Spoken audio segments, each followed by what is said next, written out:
everyone. Today, I will tell you a story. The story is titled, The Cat and the Ever-Sly Tail. Please like and subscribe to my channel if you appreciate me. You can skip this if you don't like this video. Thank you very much. The story begins as follows.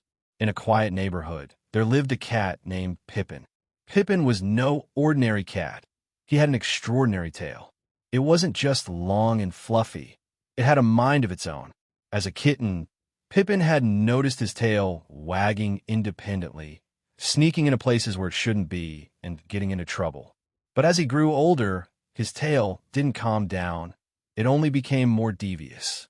One sunny afternoon, while lounging his favorite sunbeam, Pippin realized that his tail had disappeared.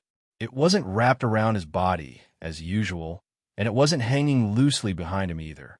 He searched the room with a curious glance, eyes wide. Where was it? A soft, familiar swish from behind the couch caught his attention. There was his tail. It was tiptoeing like a sneaky little spy, wriggling just out of Pippin's reach. Pippin's ears perked up. "What in the world is my tail doing now?" he muttered, trying to pounce on it. But just as he made a move, his tail darted behind a chair, only to emerge a second later, this time tickling his nose. "Hey, stop that!" Pippin shouted, his whiskers twitching in irritation. His tail, seemingly amused by the chase, gave a little flick and danced just out of reach again. Pippin's frustration grew as the tail twirled like a mischievous wisp of wind, taunting him. That's when he had an idea. If his tail wanted to play tricks, then it was time to outweed it. The next day, Pippin woke up with determination. He had spent the entire night brainstorming ways to capture his tail's elusive movements. "If I can catch it, I can finally prove who's in charge here," he thought proudly, puffing out his chest. After a long breakfast, which his tail had attempted to steal by swiping at his food from the edge of the table, Pippin prepared his trap.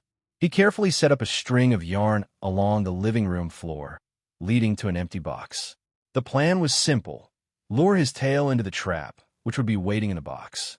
As if his tail knew exactly what Pippin was up to, it stayed completely still for the entire morning. But as soon as Pippin turned his back, the tail sprung into action. It curled around the yarn, wrapped itself in loops, and tangled itself up so efficiently that Pippin couldn't even see it anymore. Pippin dashed to the box, only to find that his tail had outsmarted him once again. His tail was now hiding inside the box, waving cheekily at him from behind the edges, as if saying, "Nice try." "Unbelievable," Pippin groaned. "Okay, I'm not giving up this time." He decided to use his greatest weapon, his hunting skills. With precision, he snuck up to the box, eyes narrowed and claws extended, ready for the attack. But as soon as his paw touched the side of the box, the tail darted out and slapped him right in the face, leaving a single strand of fur on his nose. "What is this? A prank?"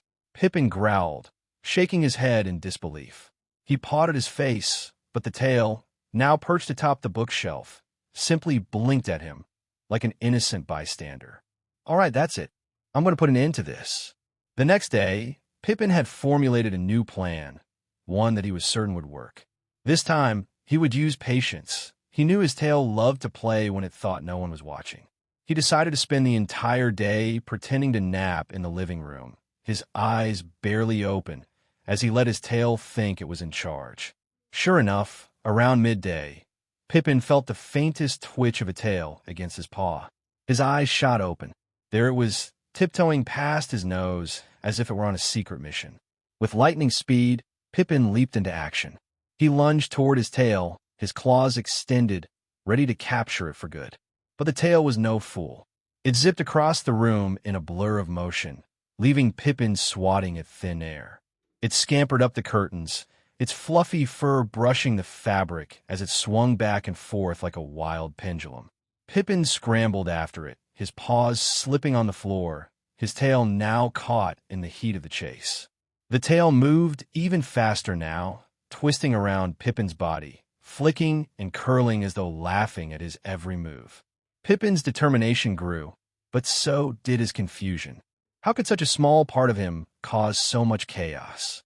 Finally, after what felt like hours of chasing and failing, Pippin sat down on the floor, panting and defeated. His tail, seeing its opportunity, calmly slinked over and wrapped itself around him, curling gently on his lap as if nothing had happened. "Okay," Pippin sighed, looking at the tail. "I give up. You win. You're the mastermind here." The tail, as if satisfied with its antics, twitched once and then settled down peacefully. Pippin, defeated but amused, lay down with his tail curling contentedly beside him. For the first time in a long while, Pippin accepted the truth.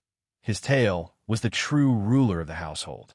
He would never outsmart it, but he couldn't help but admire its cleverness. And so, Pippin learned to live with the ever-sly tail, always one step ahead, always full of surprises. It seemed that the real battle was no longer about who was in charge. It was about enjoying the fun. After all, what's life without a little mischief from your very own tail?